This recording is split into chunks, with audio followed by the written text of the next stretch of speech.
My full name is Joseph Cyprian Lunga. I'm 76 years old and I'm a professor of business management at Perm State Technical University in Russia. Okay, dear Cyprian, please tell me where you come from and how you got to Perm. The whole story with all the steps. I come from England. I'm a British citizen by naturalization. I was born of South African parents in the then Rhodesia. My father was a cook in an English school in Rhodesia. My mother was a seamstress in the same school, Milton High School in Bulawayo. That's how they met. Oh.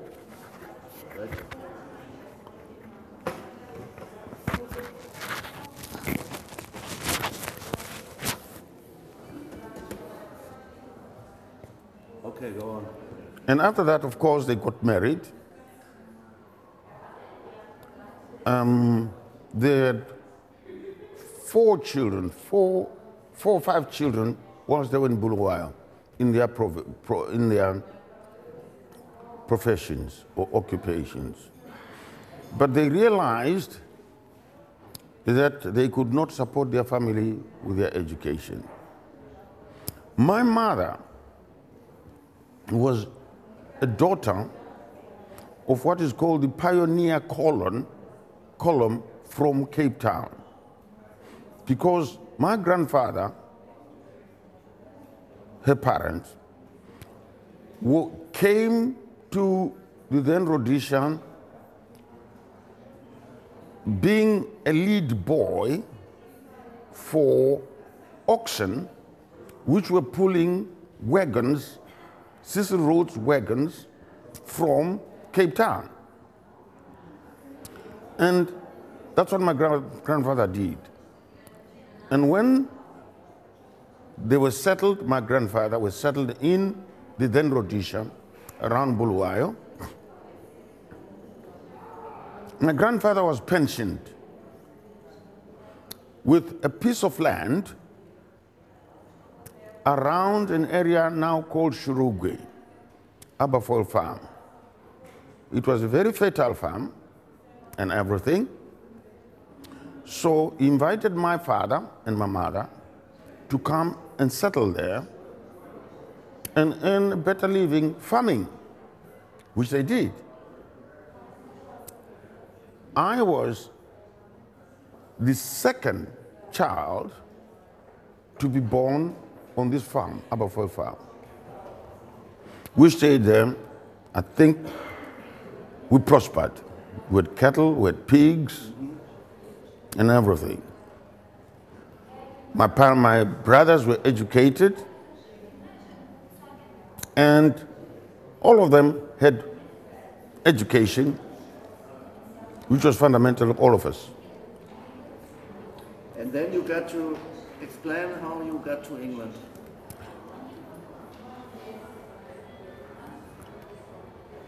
To cut a long story short, I went to university. My first degree was from the University of South Africa in social work and psychology. And I was working in Bulawayo in the Ministry of Justice, where I had become the chief court interpreter. During that time, I studied for a law degree. Ian Smith was the Prime Minister, and things were not, in my opinion,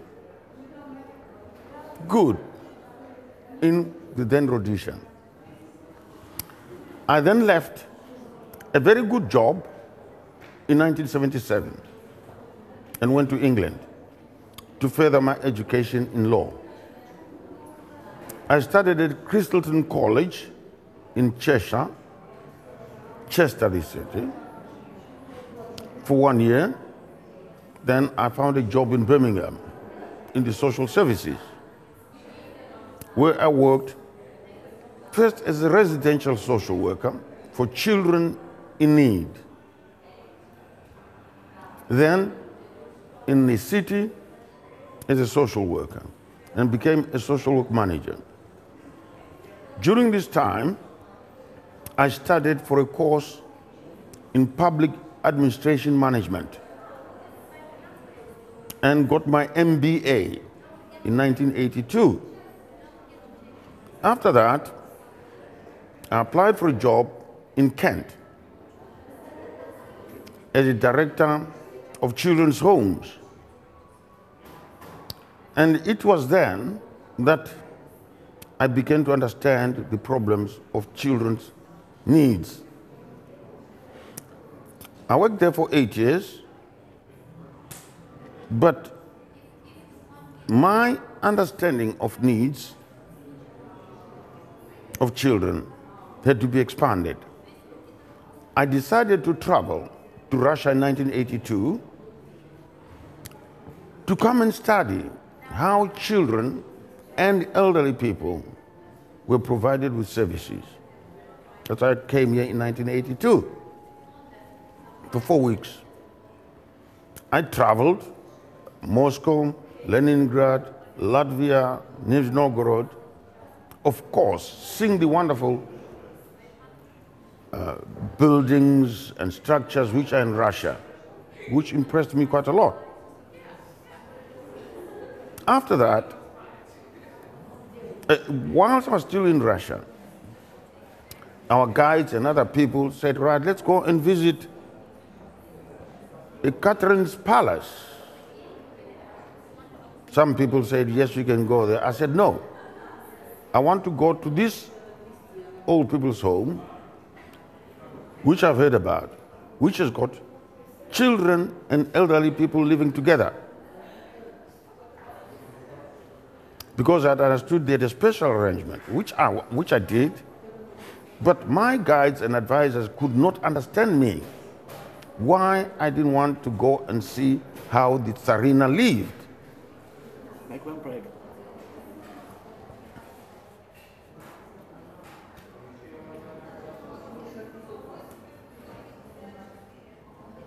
Okay. I believe they wanted me to know how the Tsarina lived. Yes, it was okay, but that was not of interest to me. I wanted to see how destitute children and old destitute people were living together. And this place had developed a system where 5 or 6 children would live in something like a house within a big building, which is about 300 old people living together. But one grandmother was the center of about 4 or 5 children in the whole building. And I spent about 3 days there, observing, talking to them, and that's one of the greatest things which I've ever done in my life. Then Cyprian, explain what happened from 82 till now. After that place, I went back to England as Director of Children's Services. And there were many, many children who were fostered, either legally or illegally, by parents, by English families. And these children came from Africa. They were not serviced because they were not under the public services of the country. And there was a lot of suffering there. After looking at it, when I was administering public services for children in local authorities, I started a scheme to service these children who were outside the legal services. I organized to bring all these foster parents, which were not registered, into a meeting to look at the needs, because one of the things which I realized there was the alienation of these children, African children, from their parents who were in Africa because they were living a different life altogether in England. And once they became about 10, 15, they really did not want to go back to Africa, which is understood. And I addressed this problem, and I started what was called private social care adoption to address these issues. I worked, but about 1986, I came to a conclusion that I had certain ideas about childcare and social work. Social workers had been highly professionalized, they had certificates and diplomas and everything. But I felt that that was not good enough. They needed fundamental training and understanding of the needs of the children, such as the best social worker I described when I was working with my baby. I said, everyone's best social worker is a good mother. Yes, these professional social workers are social workers, but if social workers could imitate and develop their understanding of children like a good mother, then we will serve the children better. I talked to my staff, a great number of staff, and gave conferences and everything. But I found that I was talking to people who had already been professionalized in their own way. We just did not click. Then I decided to leave social services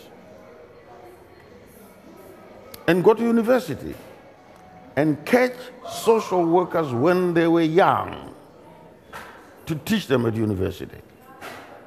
So I went to Nottingham University and taught social workers the way I thought, in my opinion, was the best way of doing social work, including the understanding of the role of the mother or the father. I was in social work department I went there in 1993, 1990, stayed in 1993, 96. But in 1996, there was a move in Britain of retrenching universities. I opted for a retrenchment. So in 1996, I left. I got my pension. But I started then a consultancy, public sector management consultancy for businesses and organizations. And one day, I saw an advert by VSO, Voluntary Services Overseas, British Social Services Overseas. And it included Russia. And by then, I'd visited Russia 3 or 4 times. And I contacted the Foreign Office through social work, and they said, okay, do you want to go to Russia? You go there and teach management, public sector management, because I'm qualified, to the local authority of Perm, attached to the university here, to teach how management of public sector people should be done. I came here.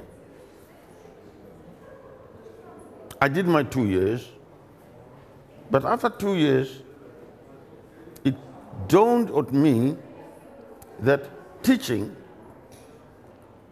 was my favorite task.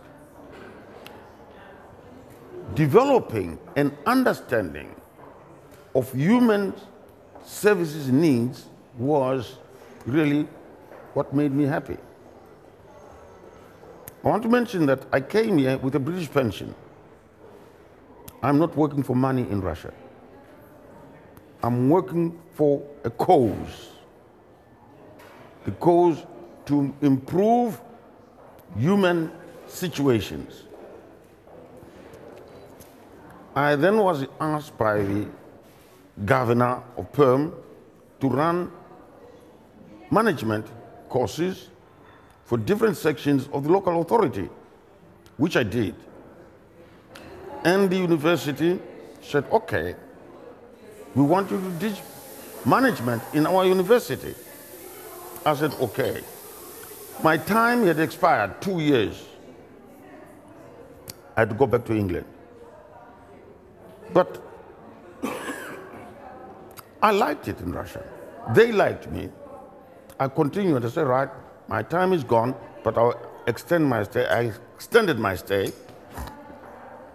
and got involved with my university, with its branch of business management here in Komsomolsky Street.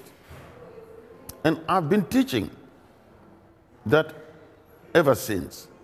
Now my university has got a branch of MBA students who I teach every year.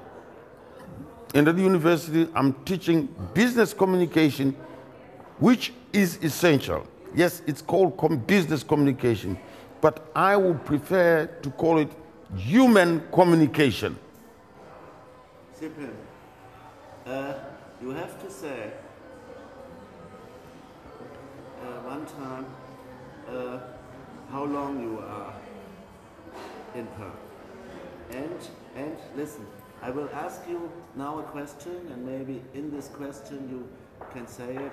Where's home for you? Is it South Africa, is it England, or is it Russia? Mm-hmm. Where's home for you, dear Cyprian? Home for me is where I'm happy. That's where my home is. My colleagues here in Perm, they've always asked me, when I'm going home, I always said, after work. Because I've got a flat here. I said, no, we don't mean that. We want England. When I'm going home, oh, you mean England? I don't know.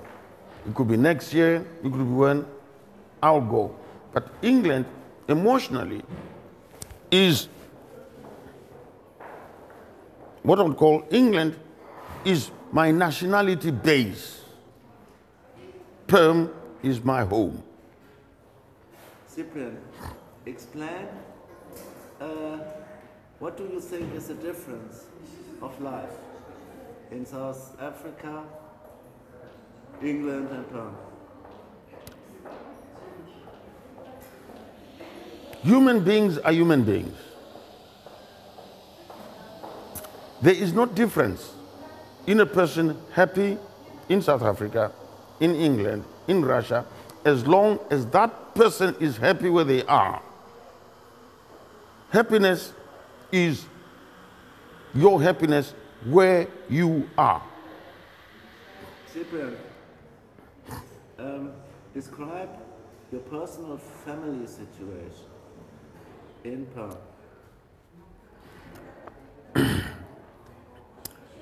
The family situation in Perm, I think generally in Russia, basically is not different from any family unit in the world. I've traveled in the world. You always find between and among family members something which is called love, respect, honor within the family. Generally you find that. But when these families, members of the family, part from each other, they start their nuclear families. They will sometimes start with different codes and rules. Some families want their children to be a doctor. Some families want their children to be a farmer and everything. These are different expectations. But I think generally, every family in the world looks for happiness of its members. Cyprian, what has changed in Perm since the times of the Soviet Union?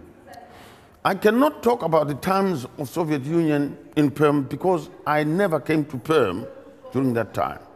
But I can say something about, rather than changes, I want to call it progress. Since 1999 I come here, there's been tremendous progress. For example, when I came here in 1999, the people of Perm had never seen a black man. It was a shock for them. When I walked, climbed into a bus, all eyes were turned to me. When I walked in the street, people would stop, look at me, and everything. But now, they treat me like any other human being.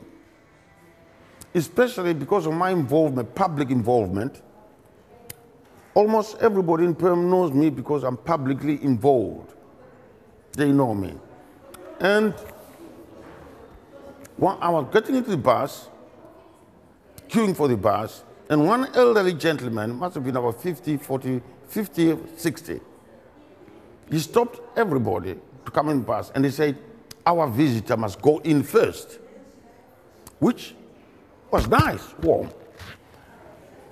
Therefore, I think instead of saying change, I'll say Perm has progressed in accepting me as a normal person. That's why I'm invited to their houses, to parties and everything.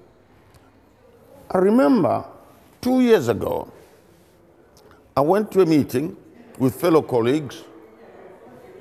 We're having a nice time. One of them asked me, oh, Cyprian, what nationality are you? I said, oh, I'm British. He said, no, you're not. I said, oh, I'm African. He said, no, you're not. I said, what do you mean then? He said, how long have you been here? I said, 10 years. He says, you are not British, you are not African, you are Afro-Ruski. Well, there you are. Oh, hold on 1 second, Cyprian. Cyprian, what makes life livable for you? Satisfaction. Satisfaction, in my case, is living a life where I am of use to another person. Good. Cyprian, what makes life unlivable for you? What do you hate? I have no time for hate. Okay. I have no time for hate. If I find that something to me is unacceptable, I work hard to improve it. If I cannot improve it, I accept it as it is. I am not God. Cyprian, you already said something before on this issue. What is your definition of happiness? As I've already said, happiness is an individual situation where I am satisfied with my lot, what I've been given by nature or by God. But what I've got, I can also make someone happy, which is why one of the reasons why I'm here. I give to my students knowledge which makes them happy, and that makes me happy in turn. Perfect definition. But on the personal level, do you remember a situation where you have been really happy? There Yes. were probably many, but describe one. Okay. Yes. It happened only about 2 weeks ago. I was listening to my students doing presentations. And these students were first years. We're talking about the British history. And this student was talking about the Reformation, comparing Catholicism and Protestantism. And this student stunned me. A student who is not very articulate. He said that the difference between Protestantism and Catholicism is that Protestantism does not have magisterium. That's a very precise concept, which, to be honest, I never expected it from a first-year student. But when the student said that, it bounced back to me what I told them. Say what you think. Don't repeat what I've said. Develop and say things what you think, because I can also be educated by you. And this student educated me that I must, and I use must seriously, expect students to know certain things which are in the correct perspectives, but I did not know that they know them. Describe your definition of unhappiness.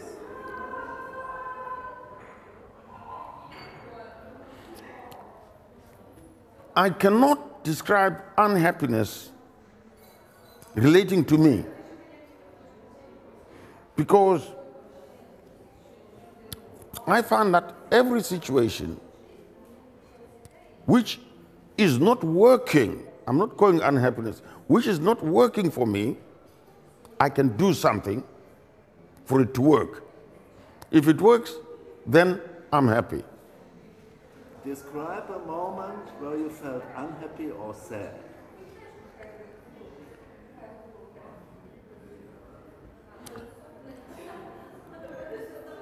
I am sad, not unhappy. I'm sad when I find that someone, whoever, everywhere in the world, is working hard to achieve something and they cannot achieve it. Perfect. What is your biggest fear? I have no fear. I have no fear because I live on hope. Cyprian, what do you wish for most? What is your biggest wish? To contribute my little to the happiness of humankind. Cyprian, if you could change for a couple of days, in an animal, in a plant, or in a different person, what or who would you most like to be? I don't believe in this word change. This change is a word which I don't use personally. I believe in progress. Good enough? Cyprian, very simple question. What or who do you believe created the universe? God. God created the universe. Remember, I said to you, to me, Christianity is not something outside of me. Christianity is a culture. I was born within Christianity. I was baptized within 15 days.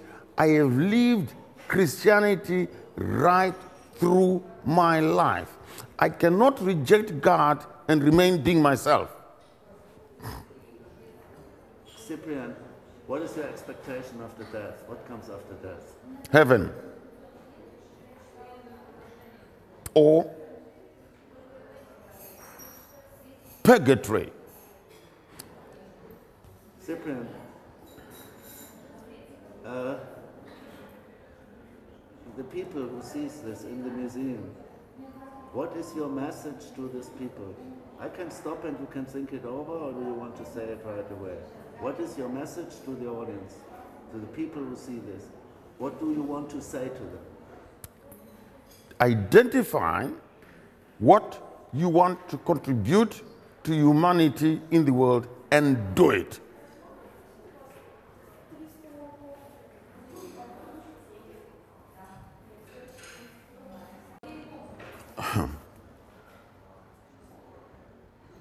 Every city, in every city, one person can find something that is better for them. You look for it, you'll find it. There is no city which is like another city. For instance, Perm is beautiful for its history. When you look at St. Stephen and see a person who gave himself up for other people. If you look at the flag of Perm, symbolizes St. Stephen. When you go to Moscow, for me, if I go to Pushkin museum, it's total happiness. Good. Describe your family. I have 3 children. My wife, now separated, is in England. I have, for me, 3 perfect gifts. They are successful in their lives. One is an engineer, one is a businessman, the other one is a head of a private hospital. Did they visit you? That's a question which I've been asked by many, many people. I don't think we need to visit each other now with Skype and telephone. I can see them whenever I want, and I can phone them whenever they want. We are intimate, even far apart. Thank you, Cyprian. That's nice.